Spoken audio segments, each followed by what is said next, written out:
Hello, everybody. We are just getting started. We're going to be going at 2:30, but come and join us. Settle in. I'm going to get Nick on the line. Hello, hello. Nick, I'm going to buzz you in here. Hi, McKay. Hello. Dude, hey, how Yo. you doing? Happy Thursday. Happy Thursday to you as well. It feels like I've started to judge days as like Wednesdays, like there's first Wednesday through fifth Wednesday. Like it's feeling like a Thursday, but it's like, yeah, the week just keeps rolling, man. Keeps rolling. I like the way it's coordinated, by the way. This is good. Oh my gosh, matching. It's almost like a ritual. That's how we roll, I guess.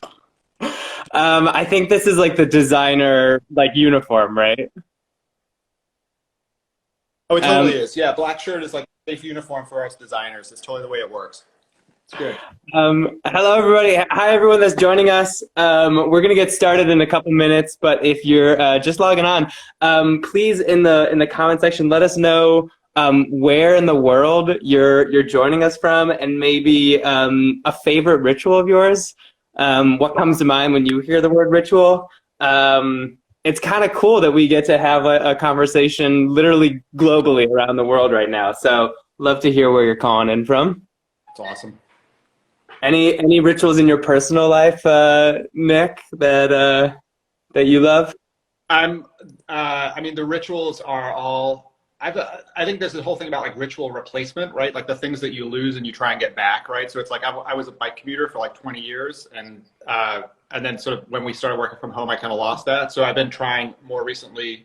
Well, I've been trying for a long time, but more recently, just to be like, I need to get out. I need to think with movement, so I need to be outside doing other things. And so yeah, my rituals are all about like going away from screens or sort of like space to sort of like breathe and do other things. That's my world, man, at this point. Yeah.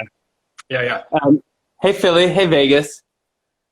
Um, I just got interviewed. The Atlantic is doing a piece. I hope I don't like spoil this, but they're doing a piece right now about the new commute and new rituals that we can do to replace like this thing that we used to hate, but now once it's gone, we realized was actually like really crucial and essential to our like psychological well-being, and new creative ways that we can design that psychological transition, even if we don't have the physical transition of Oh, the it's great. commute. I have all these folks that sort of like, people that we work with as well as sort of folks inside our organization. And increasingly people are sort of like blocking time for lunch. They're blocking time like the 45 minutes at the front and end of the day so they can just kind of decompress or do something else. Because to your point, it's like days spread, right? And it's amazing. We've seen sort of studies about like different types of workers, right? Like different types of people with different types of activities. So like managers will typically like take phone calls during those 45 minutes, and so their days are getting longer. Other people are protecting their time differently. And so it's one of those things where it's like, I think to your point, like you kind of have to block and tackle those moments to take care of like what was a commute that you had some time for yourself in time. Right. Yeah, it's amazing. Right. Welcome, Johannesburg. That's awesome. Hello. Yeah, I've been thinking about those time blocks, but also this, I'll do that. And then, an hour later after dinner and like somehow I'm like, how did I wind up at my computer again? I Totally. thought that I was intentional about signing off. So like, what are the physical cues that we can give ourselves that, oh no, we actually did this? Like, I've got this little, this like beautiful little table, like a table runner kind of thing that I brought back from Mexico, and I'll like literally drape that over my laptop. So I'm like, oh no, the day is done. I'm not allowed to open my laptop again except for Netflix. And I'm like, oh yeah, make an exception. And I think one of the benefits of having a kid, and I spend a lot of time sort of talking to him about this and so on, is like there's nothing he'd rather do than be on his computer, right? Or be like playing Minecraft or Roblox, whatever that is. And so he's the equivalent of the blanket. It's like if I'm on my machine, then he can be on his. So like he needs to not be on his, I need to not be on mine. And so he's sort of become that like insurer ritual, because it's like, yeah, it's like I see it in other people and it's not something that I want to be a part of. But yeah, it's like, I mean, my things are all like, I mean, to your point, it's kind of like going out. I was having a conversation with somebody else yesterday, and it was about sort of like they're like, I don't understand podcasts and I don't understand like wandering, right? It's just not a behavior that I get. And it's like, those are things that like, I mean, to your point, like you lose time and you forget where you were, and it is easy to unthinkingly sort of like slide back into sort of, I sit on my computer, but it's almost like you've got to create physical space, or to your point, there's a product lens on top of which is like, what do you put on top of the object so you physically can't access it? I think it puts you somewhere interesting. Right, especially special objects. Like I thought about if I did have a kid, and if part of unplugging from work was to be able to be present with my family, like what if they wrote a message, or what if I took one of their drawings and draped it over my computer? So that connects me to the intention and to the bigger purpose and to the bigger meaning that that action might be related to, not just like, I need to give my eyes a break and it's the right thing to do and I need to stand so my body, but actually, no, there's something bigger here at stake. Yeah. Hello, everybody. Welcome. Thanks for coming. It's kind of amazing that we get to have this call from around the world. So please, if you can, drop in the chat where in the world you are at this moment, and maybe a favorite ritual of yours in your own personal or professional life. It can be a little hard to keep track of the comment section, but we'll do our best to read everything that you're sharing and make this as much of a conversation as we can. So if you got questions along the way or anything like that, drop them into the comments and we can always follow up afterwards too. So hello, I'm Ezra Bookman. I'm so honored and excited to get to introduce Nick de la Mer, who is a designer and strategist and beach bomber and a dad, as you heard as well, and also importantly, the North American lead at Fjord. So so excited to dive into this conversation about rituals with Nick. Yep, and likewise, I'm really excited on my side to chat with you, Ezra. Like Ezra is sort of a person who thinks deeply about this space, leads his own design practice, is sort of an artist and a creator, and really sort of and what I admire about this, and in our previous conversation, is like a lot of us sort of come to this space sort of not necessarily knowing, but sort of working our way into it or thinking about it in different ways. But Ezra has sort of spent an amazing amount of time sort of really sort of thinking about this more analytically and like how we can make this, how we can bring up more purpose to our lives in this way and through ritual. So I'm really excited for this conversation. It's gonna be fantastic. Yeah. I've carved out a little weird niche of myself of specializing in the design of rituals, and hopefully it won't be weird or niche much longer. We're talking now that Fjord. Also, at some point, I just want to talk to you about that, because that's just a cool story in general. Like, that's great. But hopefully with Fjord naming Rituals Lost and Found as one of the top 7 trends for 2021, it won't be weird or niche any longer. And there will be lots of other people along with me. It's an incredible report. Super interesting. If you haven't read it already, I highly recommend taking a look at it. You can just Google Fjord or Accenture, and it's all over their websites. I want to actually start us off with reading a little quote from the section about rituals. And also to start by saying thank you to everybody who's here and for taking time out of your day to join us for this conversation, wherever you are and however you are. If you're like multitasking or doing the dishes or like watching intently, we love you. Thanks for being here. So here's the quote. With so much change, it's been a period of reassessment and searching for new meaning that has inspired many people to develop new rituals that bring them joy and comfort in new routines. In 2020, we've been prompted to rethink many aspects of our lives and to take a fresh look at our personal priorities and values. The act of doing that has uncovered new ways in which we can help our communities, from wearing a mask to shopping with local businesses. It's also developed our understanding of how, as individuals, our personal daily actions can contribute to bigger systemic change. If brands can find ways to help people feel empowered and regain a sense of control in uncertain times, they can help people reconnect and heal and be appreciated for it. So that's what we're gonna take the next 15 minutes or so to talk about. I'm curious, Nick, can you add to that a little bit? Give us the frame, the social, global, professional context of why we're talking about rituals and having this conversation in the first place. Well, yeah, I mean, it's a really good question. I mean, I think it's also important to point out that Fjord trends have been going on for, I guess it's decades at this point. I mean, it's a long time period that we've been producing these things.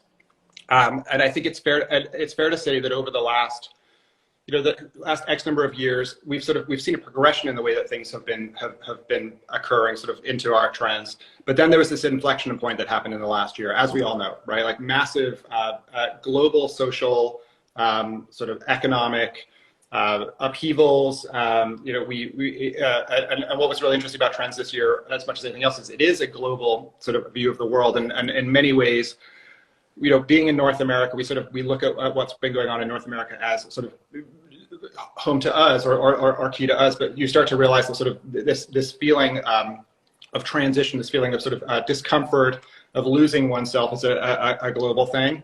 And rituals are the things that, I mean, Ezra, you know better than I, but these are the things that tie us together, right? And they create patterns in our lives, right? And create cadences that we can follow. And a lot of those cadences were disrupted, right? So going from a work from work to a work from home environment sort of took people out of their days, kids being pulled out of schools, and now parents are both sort of workers and caretakers at the same time.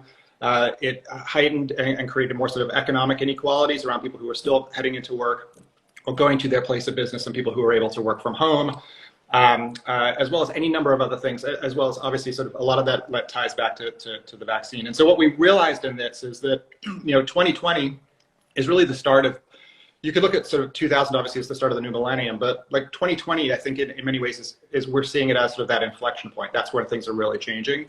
And rituals are really a way that we make sense of the world, and those things are changing too. So we're now sort of grasping for new ways of working or new ways of doing things in a way that we haven't before. And so really all of this, we talk about it in the context of brands in many ways because of who we are, but it's affected all of us as individuals in a very root way. And we feel this across our 2,000 some odd design practitioners globally, but like we all feel it as a culture beyond that. And so it was something that we couldn't not talk about as a sort of a cornerstone of the trends this year. And I think it's going to become increasingly important, to your point, moving forwards. Yeah, absolutely. I think that there are few moments at least in my memory, but I think in the collective memory of realities that shape every single person's experience in the entire world. I think one of my biggest takeaways from this last year has been it has made clear what I have sort of always known to be true, which is that we are all connected and interdependent. And I've known that from a spiritual perspective, but now, like, the health and safety of my neighbor really does actually physically affect me in a very real and tangible way, in ways that it always did on other levels. And so there is that opportunity for connection, deep connection, in so many ways, if we mark it and if we grasp it and make use of it through ritual.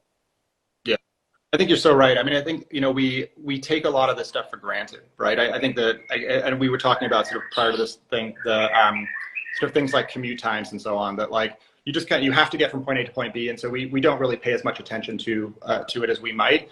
And now all of those things, like, we can't take them for granted anymore. Like, they've been taken away from us, and we're putting pieces back together again, collectively. And I think that, we're seeing that again, sort of in every portion of our lives. And so to your point, it's like, we've always kind of assumed that we're part of a community, and we've sort of, taken care for our neighbors somewhat for granted, or at least like just become a part of our lives in a different way. But now that there's forced space between us, now that there are sort of like, there's openness in our days that we haven't had before, now that we're really rewiring the way that we live our lives at a very core level, we can sort of think again, probably for the first time in many of our lifespans, like how do we want to do this? Like, what do we want to do? And sort of like, where do we go from here? So I think it's a huge sea change moment, I think. And it's also, it's very scary, right? It's like, it's really scary. There's a huge amount of tension there. As designers, we tend to think that there's a lot of potential in the tension. That's where sort of, where as designers, we look for opportunities, and we're certainly in a moment for that. But yeah, man, it's a crazy time. Definitely a crazy time.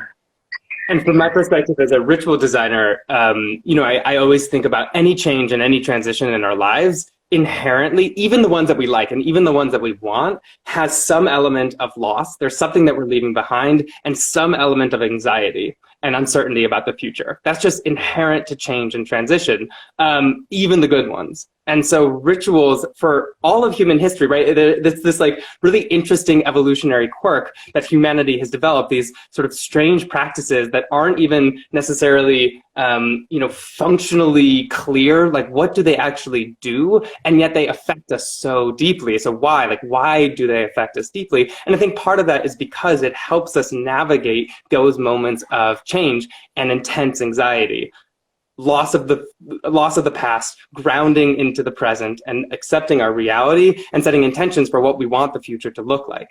And this is a moment of immense change. And we went through it a little bit a year ago, and now we're going through another one where we're going into this very uncertain future of some people having vaccines, some people going back to the office, hybrid workplaces, and all the kind of confusion that's going to inevitably come out of that. Yeah, I think that there's, I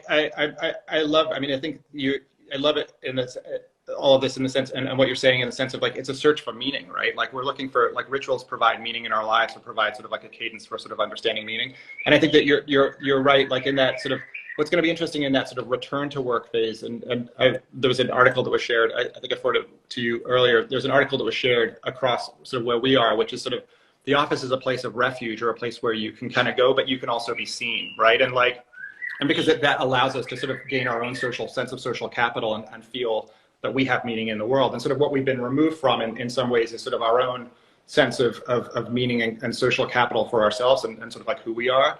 And so I think, obviously we talked a little bit about the title of this talk, sort of like the small actions that create big meanings. Like there's so much, I think, opportunity or ways of sort of reevaluating how we are present in the world through the rituals that we have as we go back. And it'd be interesting sort of do you have any thoughts on, because that was something we talked about, sort of like, what are those small things that you can do to sort of like create those moments of like, of lifting yourself up, or sort of like through the rituals to sort of like bring yourself forwards?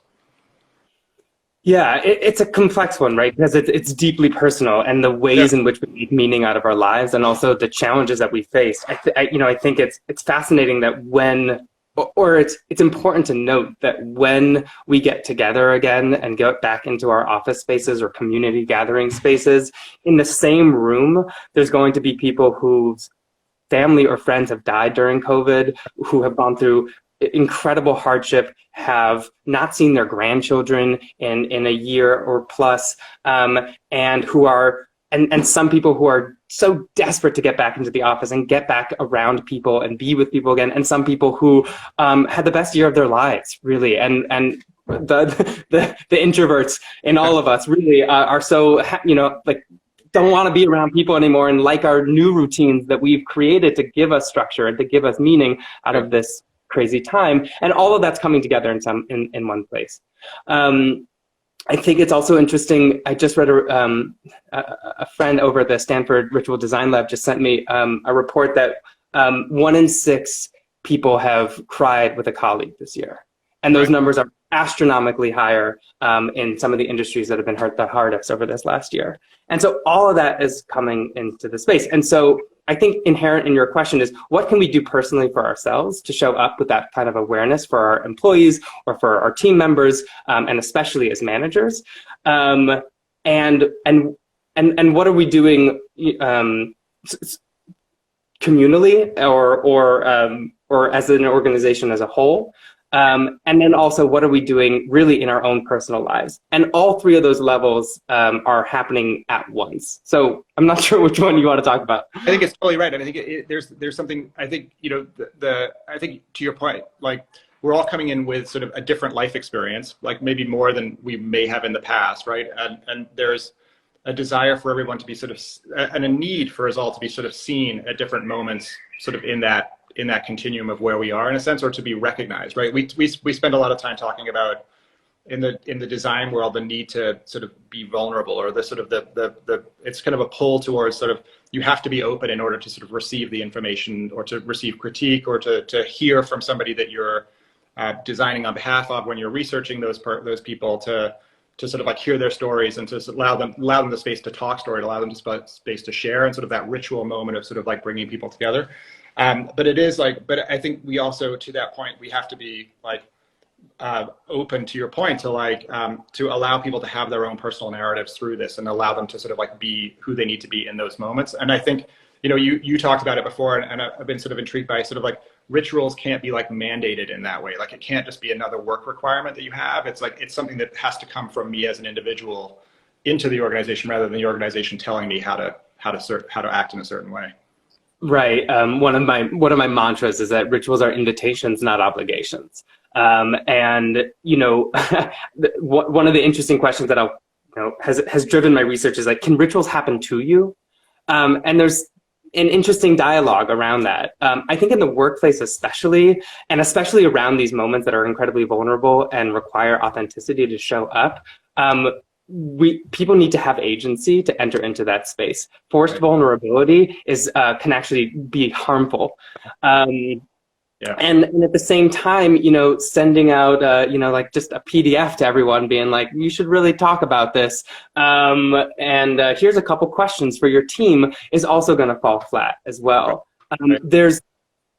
It's funny that we call this small rituals, big changes, because it's probably both. It's big rituals for big changes. This moment is so immense and so nuanced and complex that it really requires us and those who are leaders to be able to create complex rituals that hold space. I'm in conversation right now with one of my mentors, Charles Bogle, who wrote an incredible book on community that you should all go check out. Is lifting up the importance of silence and the way in which silence can hold complexity in ways that the most amount of words that we can throw at something might always lack. And what would it be like for companies and for organizations to hold spaces of silence for their employees and charge silence, right? Right. But it's big. It's probably not small, but it does require. The one thing that we can't do is ignore it and just like hope that it goes away. Right. That's just going to have. It's going to fester, and it's going to be all of this unsaid, unspoken junk, like psychological junk that's in the room that will go untreated, unprocessed, and will cause harm over the long run, especially as people try to be team members, right, and try to show up like you said, deeply for each other. If we're in different worlds and we feel unseen by the other person because we went through something that they don't, Right. or I can't name the joys that I've experienced. Right. The joys and the oys, I sometimes say. If we can't hold that's going to be problematic for teams to be able to function effectively together. Absolutely. I think, there's something really interesting in that. I think the other thing that we think about a lot in our world is sort of consistency and coherency, right? Like there's like the notion of sort of there being a framework or a structure for things, but allowing there to be sort of people to approach it on their own terms would be sort of the coherency versus sort of there's a structure that everyone has to follow, right? And I think that to some degree what you're talking about, it feels like is you can't mandate this stuff, you can't ignore this stuff. You have to approach it at sort of the sort of the individual level of the communication between two people so they can meet as humans together and sort of talk through those experiences. But there's some level of sort of like, we're going to provide space for it, right? As much as like, we're not going to make it happen, but we're going to provide space for these things to happen. And that may be silence, to your point. It may just be sort of open air. But we do it at a very human level, at a personal level, rather than sort of as a global organization. We're not going to tell you how to do it. Yeah. And trusting employees, right? That there's a wisdom there. I think that we shouldn't undervalue the effect, the importance, and the transformational power that simply naming something can have, and just allowing it to come to the surface. And I do think that it's an opportunity to look to the wisdom of our past and of our ancestors, of how people dealt with massive changes and how they marked immense loss, and look to those moments so that we can process the past and again ground in the present of what's actually happening so that we're not trapped in the past, and then be clear about the intentions that we're setting forward. Because right now what I'm hearing is mostly confusion. Just everybody has no idea what's going to happen, and that's just driving anxiety even further. And rituals specifically, like that can be an email, right? Totally. maybe. But rituals are these powerful experiential tools that we have to create shared experience around something so that we can, and when we spend time with something, we mark it as important. Right? When we spend time with the things that we love and that are important to us. And so spending some time, or a company taking a stand and saying, we're going to spend some time around this transition, and naming that as important, slowing down around it, is like that alone can be powerful and can create a web of accountability around it and conversations that will happen, outside of your view, right, potentially in a very structured kind of right way as a manager, but is allowing them to inviting them to come to the surface. Absolutely. Yeah, I think that's really healthy. And I definitely think, to your point, sort of like like what can be done sort of almost asynchronously via sort of a notification, as well as like, I mean, to your point, like we have been in a year of uncertainty, right? I mean, this has been the thing with like what's been going on with COVID and everything else. Like nobody's feeling grounded, and so sort of like that foundational something, like providing some kind of a foundation, or like allowing people to find their own foundations, it feels like is the most important thing. So. Right, and there's precedent. I mean, companies, big and small, spend hundreds, if not thousands, if not millions of dollars on developing their culture, on developing it in ways that are intentional and structured and that connect to the larger purpose and values of the company. So there's precedent, to mark this transition. I'm noticing we, first of all, have gone well over 15 minutes, which neither of us are surprised about. And we also had like a list of 10 questions, and we haven't even asked a single one of them, which I'm also not surprised about at all. I want to check in with you. Do you want to keep talking? Should we close this and maybe set an intention for another one? Let's chat for another 2 or 3 minutes, just in case there are any questions that feel like they need to be answered now, and then let's do another one. I mean, why? Sure. Yeah. I'm also curious. By the way, thanks for everyone that's still here. If anybody does have some specific questions, please throw them in the chat. We'll take a look. McKay wants us to keep the fun going. I'm not surprised. Yeah, if you do have any questions, please throw them into the chat. Thanks, Lydian. Thanks for coming. I'm curious where the question lands for you around, from your experience, how do you keep rituals, or how do you allow rituals to not just become another work requirement? Because there's an easy way for us to see this as just being like, everyone needs to show up at the all team meeting and do this thing that we're requiring you to do for your job. And talk about invitations rather than obligations. That's one strategy. What strategies do you have? That's a great question. I think it's constantly evolving, and it certainly has evolved over the last year or so. I mean, we employ, I mean, the way that we tend to think about things is we employ, and it's a little bit of a trite term now, but sort of like more of a servant leadership model. So we try and sort of look at what's happening sort of at an individual level, and then see how we can scale those things based on sort of, and reach an adequate or an appropriate point based on sort of where people feel comfort. We do in each sort of, there are 5 regions in North America that I'm responsible for, and there's like 7 or 8 studios, groupings of people. And every location has sort of has had an emergent way that they work in terms of sort of the types of rituals or the types of activities that they do, based on sort of where they, as individuals and as smaller groups, sort of, they live. People's lives in my world are typically spent in a project room with a smaller group of people still. So 5 to 7 people or thereabouts. They create their own sort of, like, they mutually agree and create their own rituals around that. And then we have sort of a loose coalition of things that we do at a national level that sort of occur periodically that people can either opt into or opt out of. And so we try and we work up and down that kind of continuum in terms of the types of activities, rituals that we ask of people. We have things that are relatively mandatory, or we consider relatively mandatory. So those would be the sort of the beginning of the week, everyone getting together.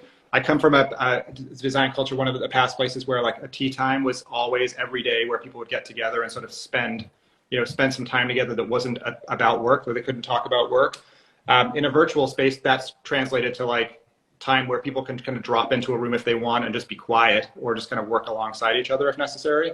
But I mean, I think that the long and short of it is it's a constellation of different things. it's driven at an individual level, or like one person wanting to need space to do something. If they find, we have inside in North America, we have like a yoga group that like meets once a week and sort of just gets together and sort of like silently does yoga together. And that's sort of like their ritual that they have created. Like I had nothing to do with it. Like it's, not a good yoga person anyway, but like it's generated by people, and then they found like-minded people and they've kind of created something. So that's typically how we we do things. Like, again, we do it a lot of times through the venue of like, hey, here's some work that we think is really interesting, let's share. So I'm a big proponent of sort of learning cultures. So I want like people to sort of build bridges through kind of like this common level of empathy around the work that they're doing, or a sort of a common desire to do better work. But yeah, more than anything else, it's like, if somebody's got an idea, we sort of, or has a thing that they want to put forth, or sort of is building something into their schedule and it seems to work for more people, we encourage that to grow organically rather than talk about it. Yeah.